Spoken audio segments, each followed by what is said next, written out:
ملک روم میں دقیانوس نامی ایک بت پرست بادشاہ تھا جو مشرک اور بت پرست ہونے کے ساتھ ساتھ انتہائی ظالم تھا۔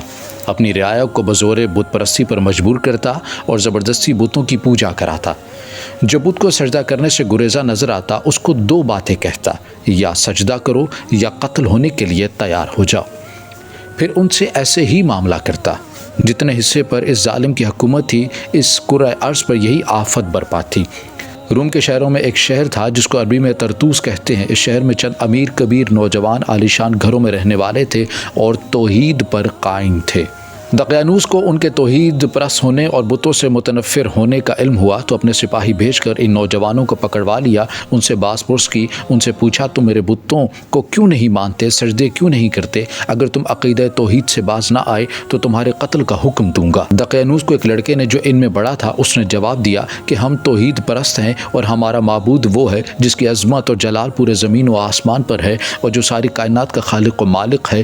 ہم اس ذات عالی کے سوا کسی کو ہرگز نہیں پوجیں گے، آگے تو جو کرنا چاہتا ہے کر لے۔ ہم نے اپنا عقیدہ بیان کر دیا۔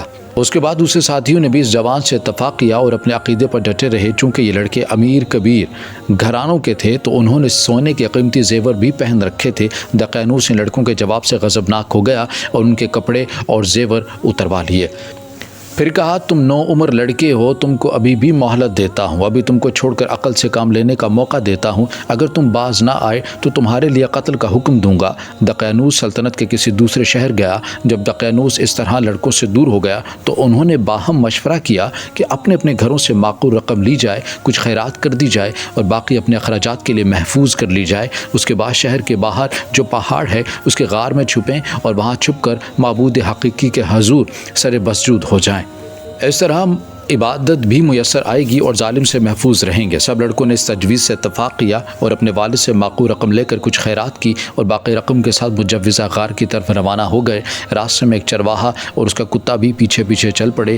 لوگوں نے اس کتے کو بھگانے کی بڑی کوشش کی مگر ایسا نہ ہوا اور کتا بھی ان جوانوں کے ساتھ آ گیا۔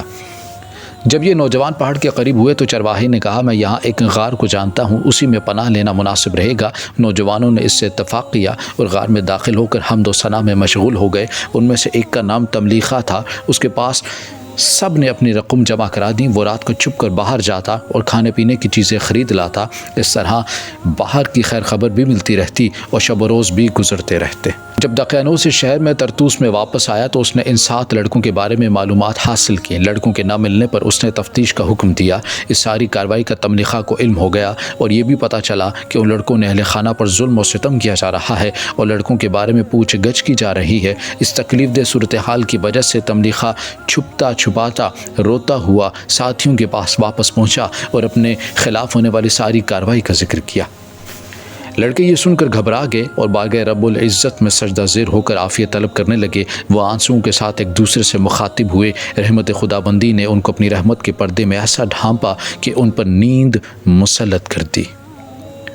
وہ نوجوان نیند کی آغوش میں چلے گئے اور کتا غار کے منہ پر اپنے پاؤں پسار کر پڑ گیا۔